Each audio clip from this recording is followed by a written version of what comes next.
Shalom à toute la grande communauté du Centre évangélique La Résurrection. Shalom à vous de partout où vous nous suivez et bienvenue à ce podcast l'après 21 jours de jeûne et prière. En effet, nous sortons d'un moment fort de prière où Dieu nous a fait beaucoup de bien.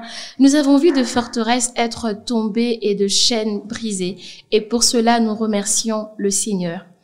En effet, lorsque nous lisons dès Timothée, le chapitre 1er au verset 14, l'apôtre Paul est en train d'instruire son fils spirituel Timothée en lui demandant de conserver ou encore de garder le dépôt qu'il a reçu des dieux.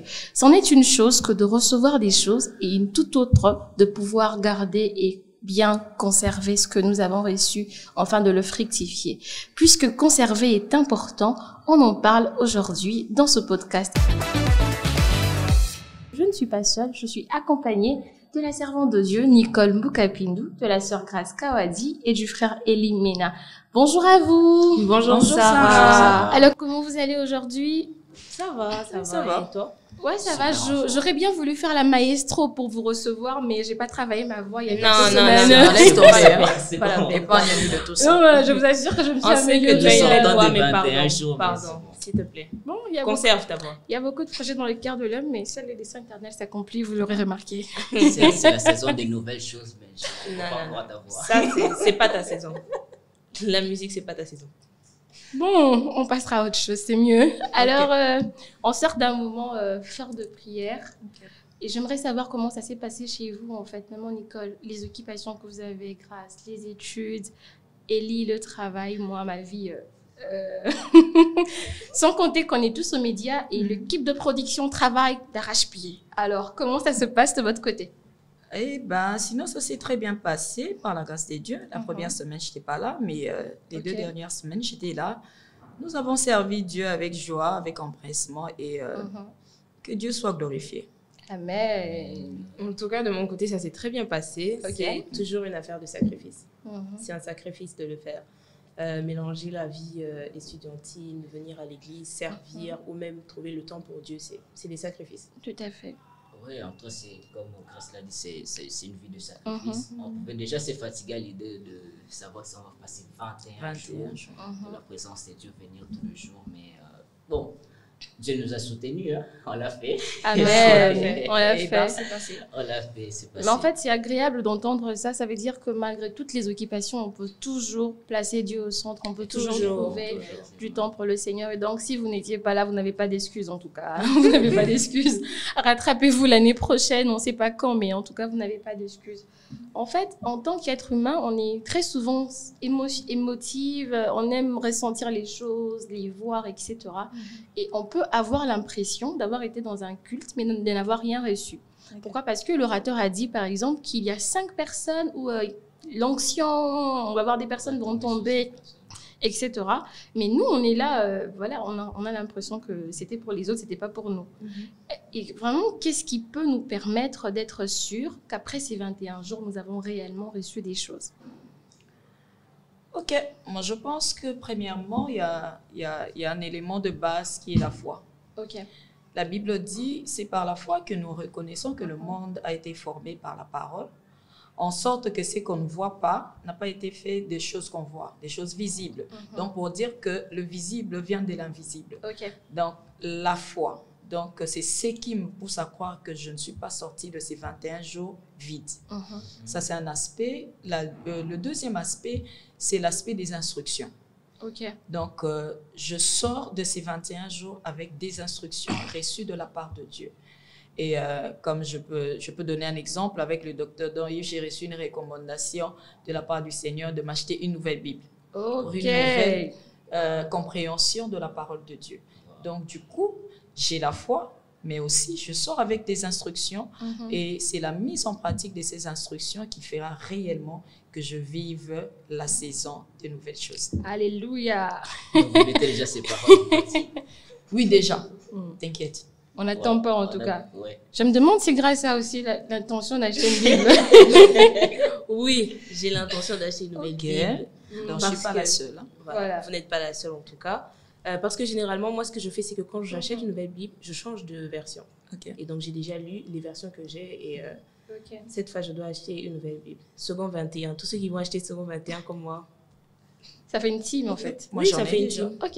Moi, je me demande, en fait, est-ce que ça vous est déjà arrivé de participer à de moments de prière comme ça, intenses, vous avez l'impression que les autres sont touchés, peut-être parce qu'ils ont reçu une prophétie, ou très vite, vous êtes déjà alignés à l'école de maman Nicole, c'est par la foi que l'on reçoit les choses. Non, je pense que... Non, franchement, moi, ça m'est déjà arrivé. Ok. Ça m'est arrivé quand j'étais plus petite. Waouh. Pardon. Quand j'étais plus petite, d'attendre forcément de tomber. Vous voyez, quand vous venez à la prière ou vous venez à la retraite, vous devez rentrer sale, vous devez rentrer... Vous n'avez plus de voix parce que voilà, vous avez vraiment... oui, vous avez pleuré. Quand vous arrivez à un moment pendant la prière, vous pleurez, là, vous sentez vraiment que le Saint-Esprit est descendu, c'était chaud.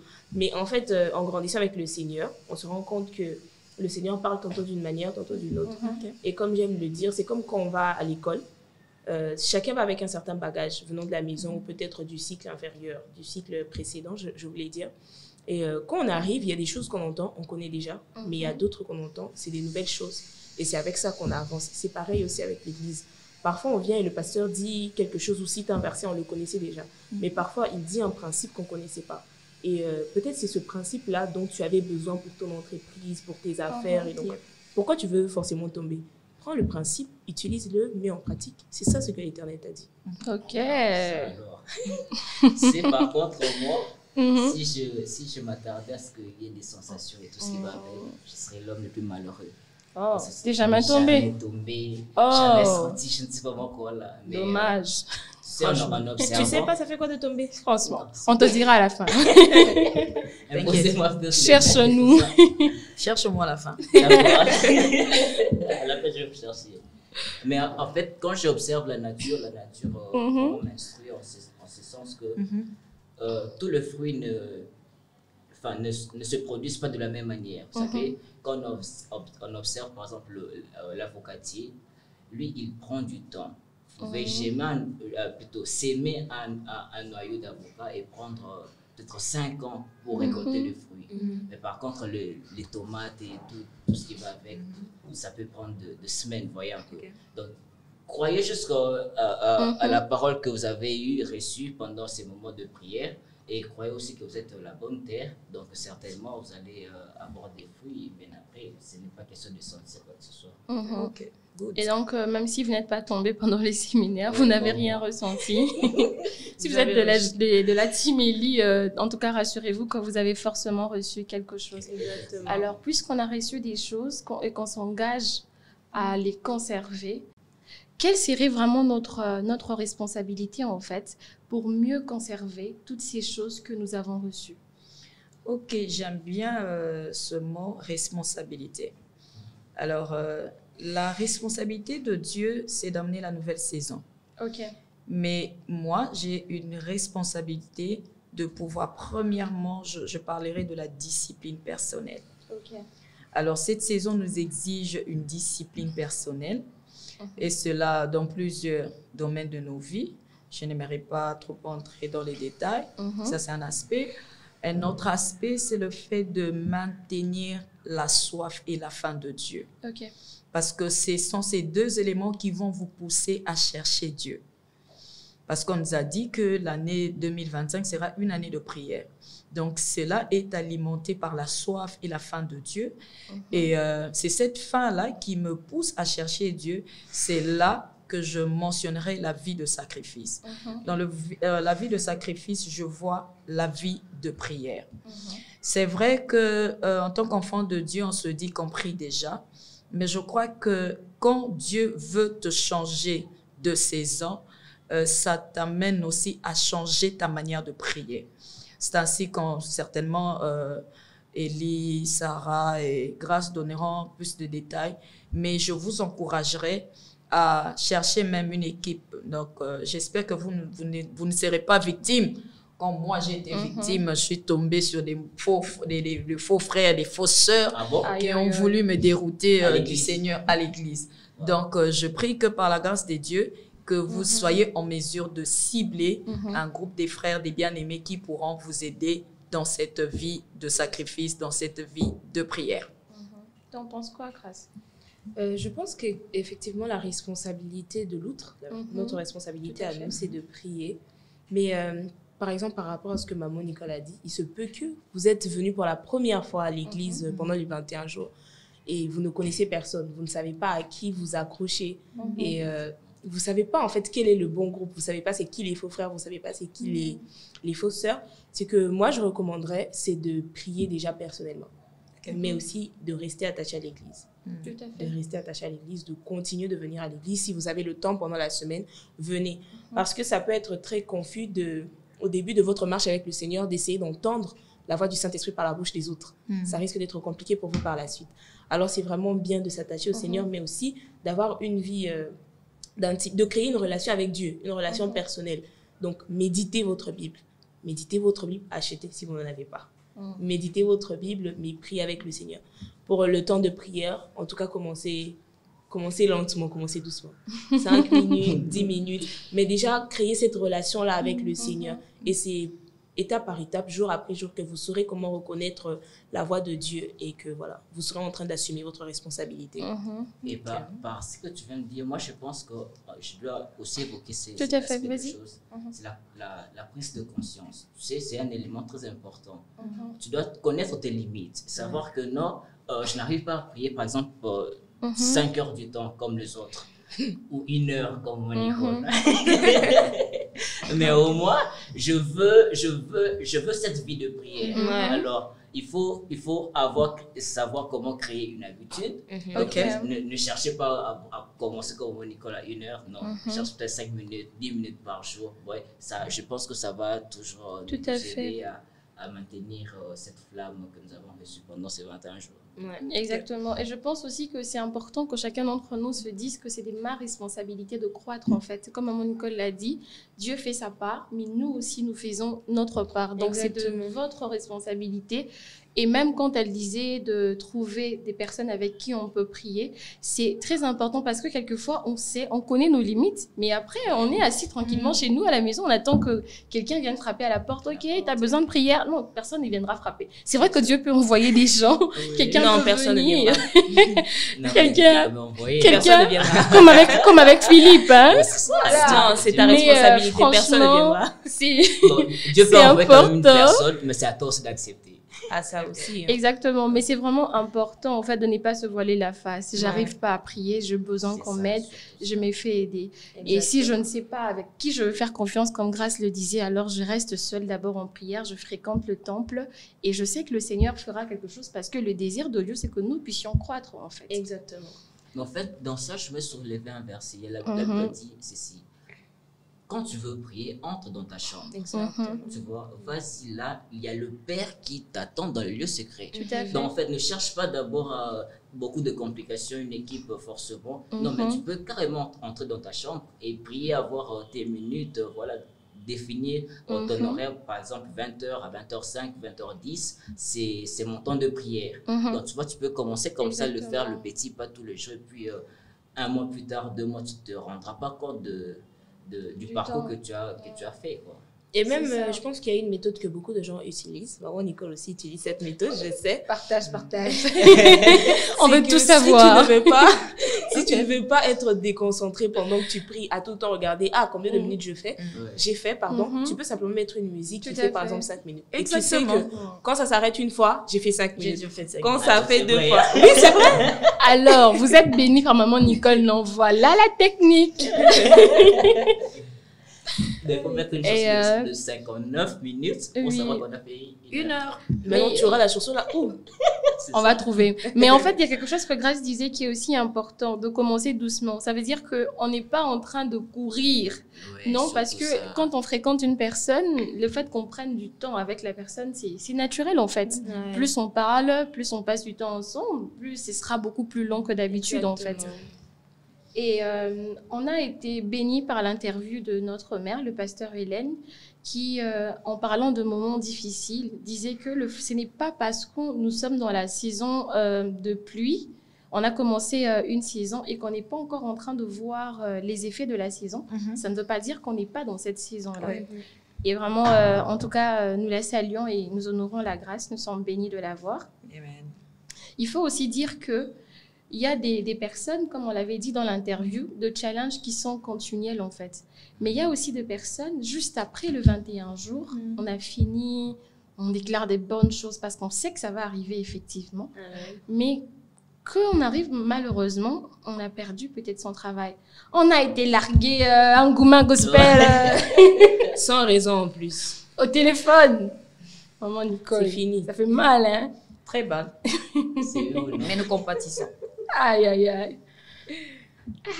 Voilà, on a perdu un être cher, etc. Et il faut dire que c'est compliqué. Et la plupart du temps, ce qu'on va se dire, c'est Seigneur, qu'est-ce que j'ai fait? Mais est-ce qu'on a fait quelque chose d'abord? Eh bien, j'aimerais déjà dire, le fait de connaître une situation difficile n'annule pas la prophétie ou la promesse de Dieu pour votre vie. Amen. Et voilà pourquoi Dieu a pris soin de nous annoncer la saison des nouvelles choses. Et la nouvelle saison ne nous exempte pas des temps difficiles, mais seulement nous allons recevoir la force de pouvoir surmonter cela. J'aimerais prendre l'exemple de Job. Nous voyons Job en un temps vraiment record qui perd tout. Mais j'aime une phrase de la Bible qui dit « Job ne pécha point ». Vous avez le droit de faire le deuil, vous avez le droit de pleurer parce que vous avez mal, mais dans tout ça, ne péchez point. Dieu reste bon en tout temps. Et un autre conseil que je donnerais, c'est de pouvoir recommander son sort à l'Éternel. Puisqu'il a blessé, il va guérir. Il va panser les blessures. J'ai dit toujours aux gens, il n'y a pas meilleur consolateur que Dieu. Amen. J'en connais quelque chose. Et un autre élément, c'est de renouveler sa foi en Dieu. C'est très important. Je ne me confie point plutôt à la foi d'hier. Je renouvelle ma foi aujourd'hui. Parce que qui sait si de cette épreuve-là sortira un témoignage puissant à la gloire de Dieu. Donc je pense aux noces de Cana. C'est l'eau qu'on pouvait mettre dans les vases utilisés pour la purification. Mais puisque Jésus était là, l'eau s'est changée en vin. Donc cette tristesse-là, Dieu peut... Exactement. Donc je crois que ne vous disqualifiez pas. Ne dites pas que Dieu vous a menti. Non. Dieu fait chaque chose bonne en son temps. Mais aussi, la Bible dit que toute chose, la Bible ne définit pas pour dire mauvaise ou bonne. Toute chose, qu'elle soit mauvaise, qu'elle soit bonne, concourt au bien de ceux qui aiment Dieu. Amen. Amen. Amen. Amen.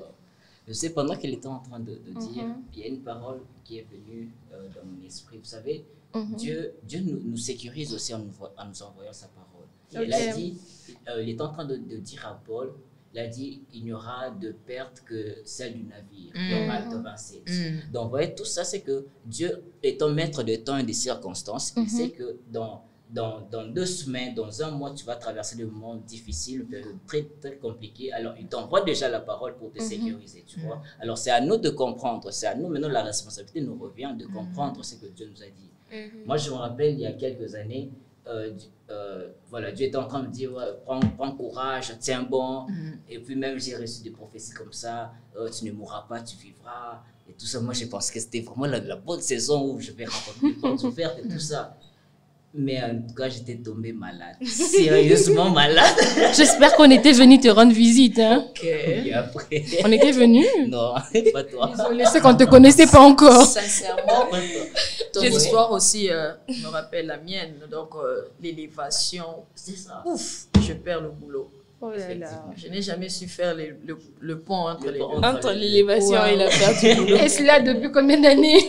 J'espère seulement que vous aviez pris courage. Oui, hein, mais c'était pas, mais c'est les moments, je peux dire, les moments les plus difficiles de ma vie. Mais aussi, c'est là que j'ai expérimenté, c'est que la Bible dit que je serai avec toi. Amen. C'est la période la plus sombre, mais... Et je sais, j'ai compris que quand Dieu te dit très souvent, je serai avec toi, c'est que ça sera pas bon. D'accord, la prochaine fois, on reçoit Maman Nicole et Elimenatem, je serai avec toi. Ok. Ok, vous avez compris. Hein? Oui. Grâce. T'es d'accord, non? Oui. Super. Oui. Donc là, Dieu nous envoie toujours sa parole pour nous sécuriser. Ouais. Ok. Merci déjà. N'ayez pas peur de je serai avec toi, s'il vous plaît. N'ayez pas peur. Hein. Tu as quelque chose à rajouter? Si, il faudrait que je rajoute quelque chose. Je dirais, écoutez, dans les bons comme dans les mauvais moments, Dieu vous aime. Amen. Et il n'y a rien qui va changer ça, en fait.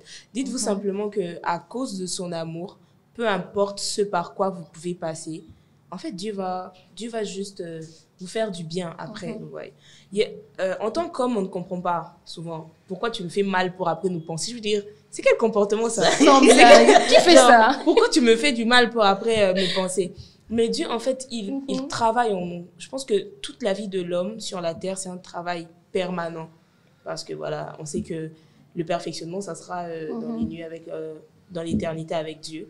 Alors, vous avez peut-être mal aujourd'hui. Ça fait mal, on comprend. Vous dites, ils savent pas, ils connaissent pas la douleur. Ils savent pas c'est quoi perdre un être cher. Mais Dieu vous aime.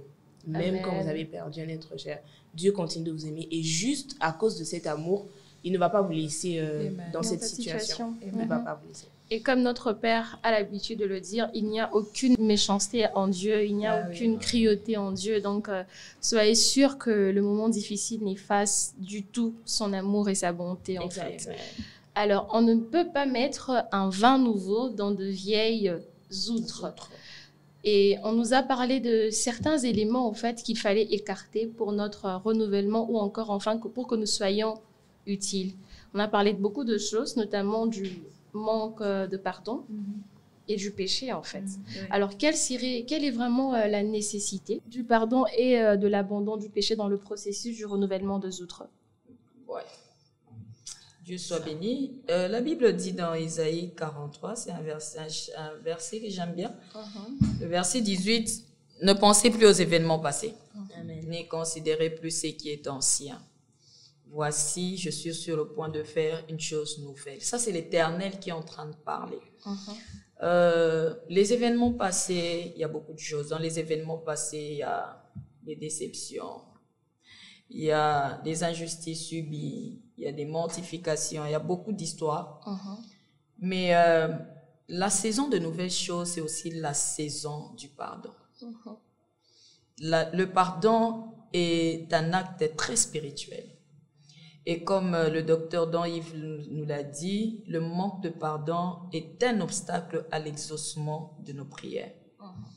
Donc, quand Dieu dit « ne considérez plus ce qui est ancien », c'est que nous devons à tout prix pardonner, exercer la miséricorde. C'est en exerçant la miséricorde que Dieu aussi sera miséricordieux vis-à-vis de nous. Et un autre aspect, je parlerai du roi Manassé, par exemple, dans 2 Rois au chapitre 33. La Bible dit qu'il fit ce qui était mal aux yeux de l'Éternel. Et il est allé en captivité à cause de cela. Et alors qu'il était en captivité, il s'est repenti devant le Seigneur et Dieu l'a restauré. La Bible dit qu'il a restauré l'autel de l'adoration. Il a commencé à servir Dieu. Et la conclusion de sa vie est très intéressante parce que la Bible dit que c'est le roi qui a fait le plus longtemps sur le trône, plus que David, l'homme selon le cœur de Dieu. Donc, vous voyez, il a demandé pardon, il s'est repenti, il a fait les choses autrement et il a eu un long règne. Donc, parmi les choses à faire dans cette nouvelle saison. Parce que ce n'est pas parce que Dieu a dit que c'est la nouvelle saison que réellement vous allez profiter du maximum. Non. Donc, ce qui fait que pour bénéficier du maximum, il y a des choses qu'il faut carrément abandonner et il y a des attitudes qu'il faut carrément adopter et, entre autres, pardonner. Donc, c'est ce que je peux dire. Maman Nicolas. Oui. Ça me fait rire, en fait. Avance. Elle a évoqué un texte biblique. Ne pensez plus aux événements du passé. On ne va plus penser à ça. Donc, c'est fini. Mais on a dit ne pensez plus. Non, attends. On n'est pas des machines, maman Nicole. C'est ça, nous ne sommes pas des machines. Ellie, qu'est-ce qui s'est passé? En fait, oui, il s'est passé quoi? Dis-nous tout, qui t'a brisé les cœurs. Non, nous ne sommes pas ici pour parler de ça. Soyons concentrés. Ok. Ne pensez plus aux événements du passé. Oui. Donc, je ne dois plus penser à... Ah, qui cite le nom? Sois pragmatique. Hein. Merci. Donc, je ne dois plus penser à elle. Non. Non. En fait, c'est pas... En fait, le problème, c'est pas... Et la douleur en fait, aussi. il est question ici de la douleur. Ouais. Qu'est-ce que vous ressentez quand vous pensez à elle? Oh, mais elle m'a fait du mal. Mais pardonne. Mais il faut pardonner. Et la Bible dit, pardonne-nous nos offenses, comme nous pardonnons aussi à ceux qui nous ont offensés. Si vous n'êtes pas prêt à lui pardonner, vous n'êtes pas non plus prêt à recevoir de nouvelles choses. C'est comme ça avec Dieu. Tout à fait. Voilà pourquoi on parle de vin nouveau et des outres neuves. Vous ne pouvez pas coudre un habit, un vieil habit avec un drap nouveau. Non, ça va se déchirer. Donc, la nécessité, vous faites le choix. Soit vous gardez la douleur et vous vous privez de nouvelles choses, soit vous ne les considérez plus. Et puis, vous avancez dans la nouvelle dimension, parce que les nouvelles choses, ce sont les nouvelles dimensions aussi avec Dieu. Pour ça, c'est profond. Entre-temps, la communauté est au courant que tu vis un Gouma. Non, en fait, j'ai parlé au nom de tous les hommes. Non. On va voir ça à la fin, en tout cas. Et moi, j'aimerais dire quelque chose de manière plus pratique, parce qu'on dit pardonner, mais c'est comment qu'on sait qu'on a pardonné? Alors, je donne l'exemple d'Élie. Ok, ça t'a fait mal, Élie, on sait. On sait. Toute la communauté sait. Et maintenant, tu te dis, tu prends la décision, déjà, parce qu'il faut déjà, c'est ça le premier point, prendre la décision. Ok, je pardonne à cette personne. Il y en a qui vous devez absolument voir cette personne et dire tout le mal qu'elle vous a fait. Enfin, il y a des gens, écoutez, vous allez aller, vous lui dites le mal qu'elle vous a fait. Elle s'en rend même pas compte. Mais là n'est pas le problème. Oui, franchement. T'es trop sensible. Tu t'es blessée à cause de ça? Et en fait, vous saurez que vous avez vraiment pardonné la personne lorsque vous serez en train de penser à cette personne. Vous ne serez pas en train de penser à la douleur que cette personne vous a faite. Exactement. Alors, tant que c'est pas encore arrivé, continuez de prier, de demander au Seigneur de vous donner la force de pardonner. Parce que si vous pensez à quelqu'un et que le premier, comment je peux dire? Le premier réflexe ou la première émotion qui vous vient, c'est la douleur, alors vous n'avez pas encore, bien guéri. Alors, sœur Sarah, j'aimerais quand même ajouter quelque chose. Quand on demande de pardonner, c'est un acte vraiment spirituel.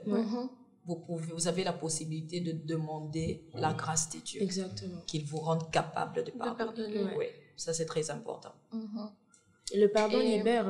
Tout à fait. Mais il y a aussi la culpabilité. Il y a des personnes qui continuent en fait à culpabiliser, n'arrivent pas à recevoir, en fait à ressentir que le Seigneur les a pardonnés, soit parce qu'elles ont l'impression que ce qu'elles ont eu à faire dans les passés, c'est tellement grand, ça pèse tellement en fait, que quelquefois Dieu nous a déjà pardonnés, mais on est quand même resté esclaves en fait parce qu'on n'a pas réussi nous-mêmes aussi à nous pardonner. Ça c'est aussi un autre fait. C'est un élément très important. Il y a un texte de la Bible dans Proverbe, il est écrit celui qui cache ses transgressions ne prospère point, tu vois, mais celui qui les avoue, il obtient miséricorde. Je pense que lorsque tu en parles, tu parles de ce qui te dérange, de ton péché là. Je pense que tu tues le pouvoir de ce péché là en toi. Tout à fait. Et je pense que c'est aussi une ouverture pour te libérer. Mais j'aimerais aussi ajouter, il y a ce texte de la Bible pour tous ceux qui culpabilisent chez eux à la maison, qui dit il n'y a plus de condamnation pour ceux qui sont en Christ. Alors il n'y a plus aucune raison pour laquelle tu devrais culpabiliser. Dieu ne te condamne pas et personne ne te condamne. Tant que tu as avoué ton péché et que tu as pris la décision de te repentir, il n'y a plus rien qui te condamne. Donc la culpabilité, c'est le poids de l'ennemi sur nous, afin de nous rendre esclaves, de nous courber le dos. Mais ça n'a plus d'effet en fait.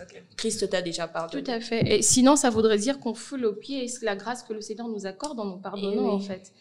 Et par rapport au péché, moi je crois que vraiment ce que le diable essaie de faire très souvent, c'est nous voler vraiment notre identité. Je me rappelle une fois, j'étais en train de prier avec une de mes sœurs qui se retrouvait dans un problème, en disant qu'elle n'arrivait pas à abandonner une habitude qui n'était pas bonne et qui la conduisait rapidement au péché.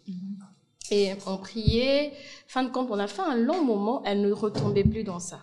On était vraiment contente. Puis c'est fait un temps, elle se retrouvait encore là. Et là, elle a failli faire une dépression. Pour elle, c'est fini, j'arriverai jamais. Et quand on s'est remis à prier, demander pardon à Dieu d'abord, pendant qu'on priait, le Seigneur nous dit, que veut dire son poste-nom? Alors, on s'est mis à chercher, à se renseigner auprès de ses parents, et c'est là qu'on apprend que son poste-nom veut dire pureté. Et quand elle regarde à ce qu'elle vit, donc c'est dans quoi elle s'est enfermée, ça n'a rien d'impur en fait. On se rend compte que l'ennemi veut juste voler ça.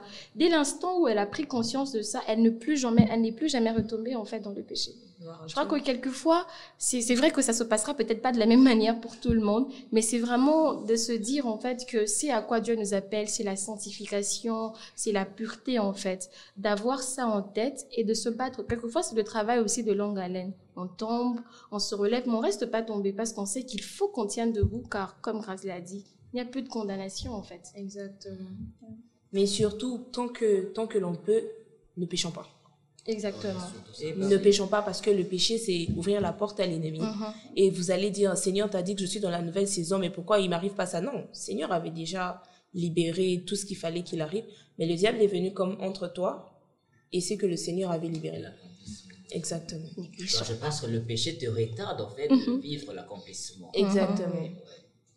Donc, tant qu'on peut, ne péchons pas.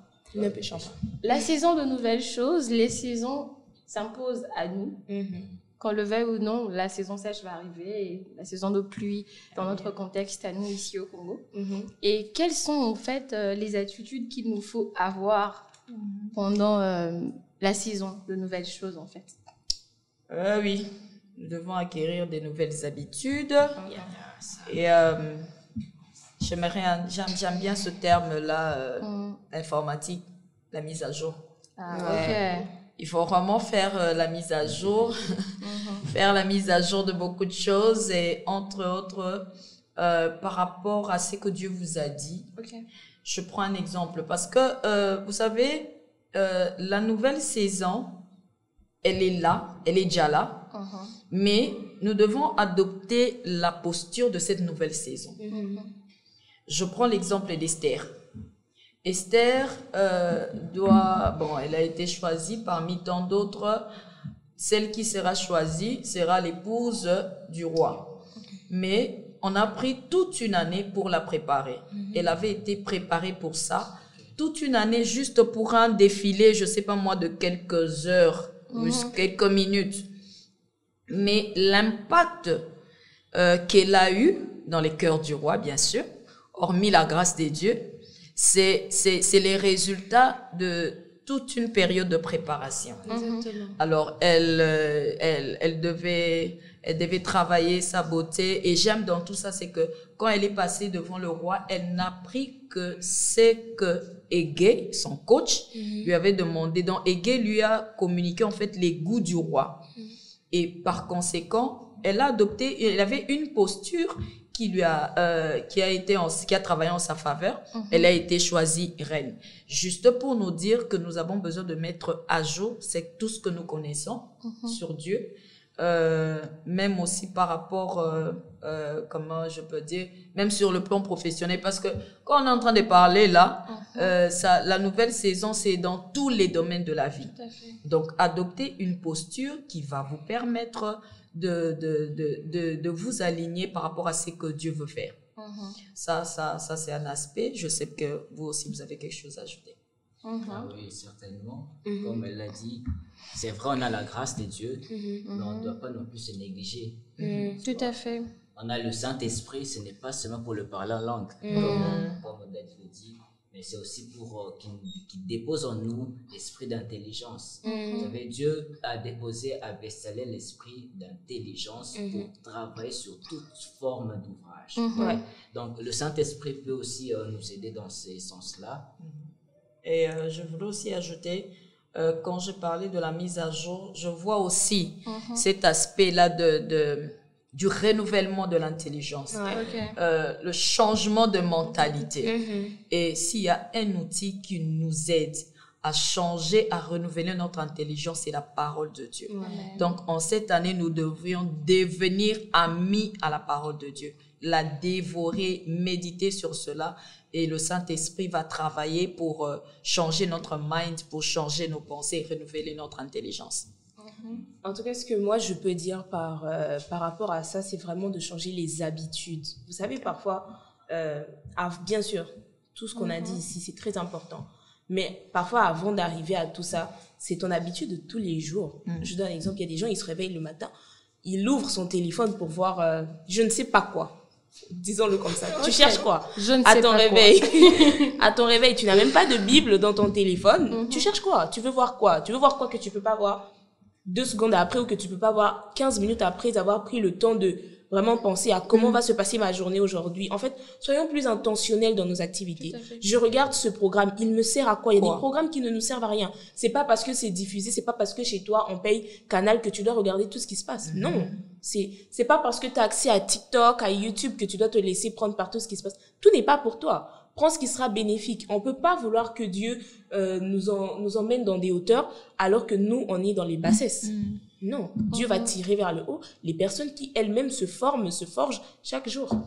Tout à fait. Mais sur ces choses, je voudrais quand même ajouter aussi, vous savez, aujourd'hui nous avons l'Internet, on peut s'en servir pour se mettre à jour. Exactement, tu peux utiliser ça. On peut regarder, même sur TikTok, là, on peut regarder, avoir des nouvelles formations et dans notre domaine. Exactement. Et puis exceller dans la société. En fait, choisis ce qui ajoute un plus à ta vie. On sait qu'il faut se reposer. Il y aura un moment où tu peux te divertir, mais on n'a que 24 heures. Tu peux pas passer plus de 8 heures à te divertir. On va où, en fait? Exactement. Et on se rend compte que la saison de nouvelles choses, en fait, c'est des choses à fixer, des habitudes à revoir. Exactement. Parce que, en fait, la garantie, la qualité du vin est garantie, mais c'est à nous maintenant de garantir la qualité de l'outre que nous sommes. Et on arrive déjà à la fin de notre podcast, malheureusement. On a pris l'habitude, mais je crois qu'on va se quitter avec Galates 6, 17. Wow. On ne l'oublie pas, c'est pas qu'un texte écrit dans la parole, c'est vraiment ancré dans notre cœur, on marche avec tout le jour, que plus personne désormais ne nous fasse de la peine, car nous portons sur nous le marque de Jésus-Christ. Que le Seigneur vous bénisse et n'hésitez pas à retourner resuivre les enseignements ou encore, comme on le disait tantôt, à revoir ce que vous avez vous-même écrit dans votre carnet, dans votre bloc-notes. Que le Seigneur vous bénisse et shalom chez vous. Shalom. Bye bye.